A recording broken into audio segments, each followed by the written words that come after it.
Hi there. Today we're talking about overcoming nerves.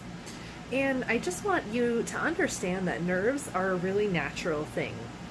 Even though we've evolved pretty far in life and just as a human species, our brains still have that innate fight or flight response that causes us to feel fear if we have this sense that there's danger in sight. And sadly, public speaking is one of those things that makes people feel like there's a lot of danger in sight.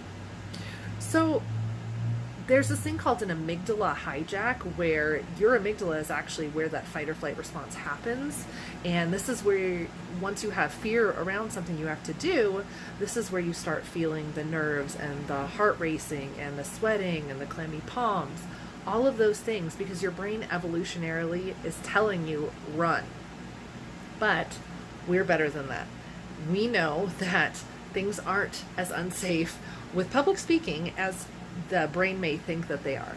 So that's what we need to work through, and we need to retrain the brain to think about doing these scary things differently.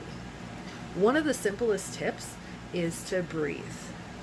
Everyone says this a million times, but we don't do it. And when our amygdala hijack happens, we actually sometimes forget to breathe at a normal pace. So what's the best thing you can do? Take 3 deep breaths before you start a presentation. Reset yourself. Remind yourself of what your purpose is and what you want your audience to get out of it. When I was a voice major, I used to get a lot of nerves, and I still do when I perform. And it's not like I didn't know to breathe, but this was something that my voice teacher had me practice, was taking these deep breaths before performing and just reconnecting with myself and resetting my brain. And it helps a lot.